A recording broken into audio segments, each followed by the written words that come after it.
The conference room fell silent the moment the foreign delegation walked in, and that's when everything went wrong. The CEO's interpreter, the one person meant to bridge a $50 million deal, was nowhere to be found.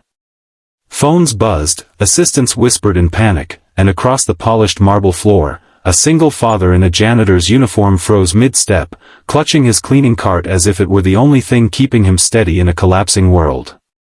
Before we dive deeper into this story, if you believe in kindness, second chances, and hidden talents, take a moment to like, comment, share, and subscribe to Lifeline Tales. Your support helps bring stories like this to life. The sunlight streamed through the glass walls of the towering office building, casting long reflections that made everything feel sharper, more exposed. Armin Qureshi, a man who spent his mornings polishing floors and emptying trash bins, was invisible to most people in that building. To them, he was just part of the background, another worker whose name no one bothered to learn. But inside Armin lived a story no one had ever asked to hear, a quiet resilience shaped by years of struggle, sacrifice, and silent endurance. He had once been a language student, fluent in multiple dialects, with dreams of working internationally.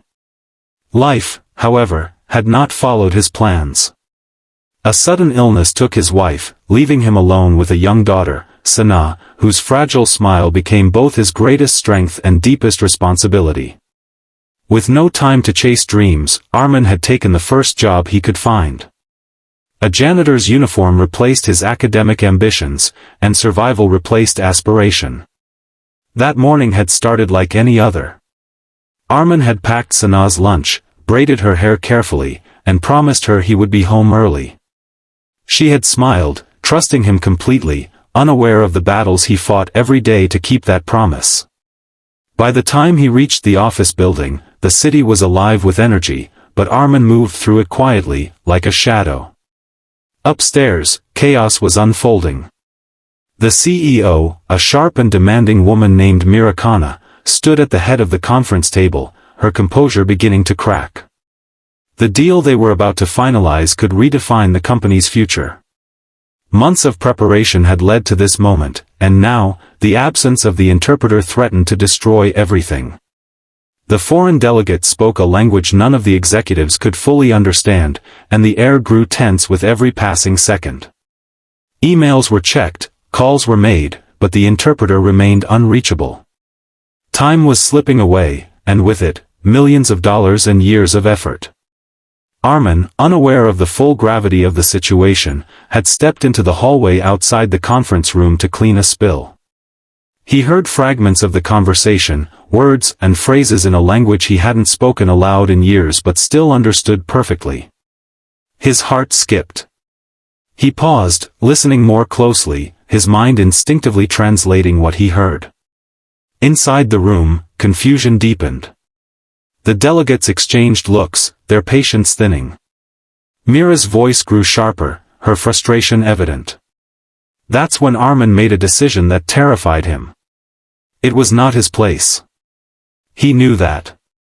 People like him were not meant to step into rooms like that. But something inside him refused to stay silent. He hesitated at the doorway, his hand trembling slightly as he knocked. Every instinct told him to walk away, to return to his safe invisibility. But then he thought of Sana, of the life he wanted to give her, of the example he wanted to set. Taking a deep breath, he stepped inside. The room turned toward him instantly. Executives frowned, irritated by the interruption. Mira's eyes narrowed, clearly annoyed. Armin felt the weight of their judgment pressing down on him, but he forced himself to speak. He explained, carefully and respectfully, that he understood the language being spoken and could help if they allowed him. For a moment, no one moved. The idea seemed absurd. A janitor offering to replace a professional interpreter in a multi-million-dollar deal. It sounded almost insulting. But desperation has a way of opening doors that pride keeps shut. Mira studied him, searching for any sign of confidence or competence. She had no other options left. With a reluctant nod, she allowed him to try. The first few words Armin spoke changed everything. His voice was steady, clear, and precise. He translated not just the words but the tone, the intent, the subtle cultural nuances that often determine the success of such negotiations. The room shifted. Doubt turned into curiosity, then into quiet astonishment. Minutes passed, and Armin found himself fully immersed in the discussion. Years of forgotten learning came rushing back, as if they had been waiting for this exact moment. He moved seamlessly between languages, bridging gaps, clarifying misunderstandings, and even suggesting adjustments that made both sides feel heard and respected. The tension began to dissolve. The delegates leaned forward, engaged now, their expressions softening. Mira watched in disbelief as the deal, once on the verge of collapse, started to come together again. But it wasn't just Armin's technical skill that made the difference. It was the empathy in his voice, the way he carried the conversation with humility and sincerity. He understood struggle, and that understanding shaped how he communicated. He wasn't just translating words, he was connecting people. As the hours passed, the atmosphere transformed completely. What had begun as a near disaster turned into a breakthrough. By the time the final terms were agreed upon, there was a sense of shared achievement in the room, something far more powerful than a simple transaction. When the deal was signed, silence filled the room again, but this time, it was different. It was heavy with realization. Mira looked at Armin, truly seeing him for the first time. Not as a janitor, not as an outsider, but as someone whose value had been overlooked.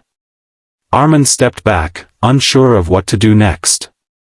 He felt out of place again, as if the moment he had just lived didn't belong to him. He quietly picked up his cleaning cart, ready to return to his routine. But Mira stopped him. In front of everyone, she acknowledged what he had done. Her voice carried a rare sincerity, one that came from genuine respect. She asked him about his background, his education, his story. And for the first time in years, Armin spoke about the life he had once dreamed of, and the reality he had been forced to accept. The room listened. What followed was not just an offer, it was a turning point. Mira offered him a position within the company, one that recognized his skills and gave him the opportunity he had long thought lost. It wasn't charity. It was recognition. Armin felt something shift inside him, something he hadn't felt in years. Hope. That evening, as the sun dipped below the city skyline, Armin walked home with a lighter step. The world around him looked the same, but everything felt different. When he opened the door, Sana ran to him, her laughter filling the small apartment. He held her tightly, knowing that their future had just changed in a way he could barely comprehend. Days turned into weeks, and Armin's life transformed. He worked hard, learning, growing, proving that the opportunity he had been given was well-deserved. But he never forgot where he came from. He greeted the janitorial staff by name, treated everyone with the same respect he had once longed for, and carried his humility into every room he entered. The story of what happened that day spread quietly through the company, becoming a reminder that talent can exist in the most unexpected places, and that sometimes, all it takes is one moment of courage to change everything. And now, if this story touched your heart even a little, take a moment to like, comment, and share this video. Your engagement helps keep these powerful stories alive and reaching those who need them most. Before we close, here's a special request. Comment below with one word that describes how this story made you feel.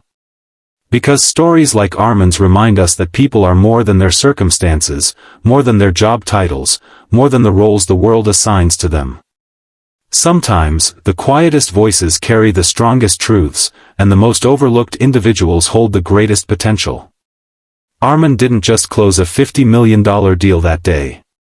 He opened a door, for himself, for his daughter, and for everyone who has ever felt invisible.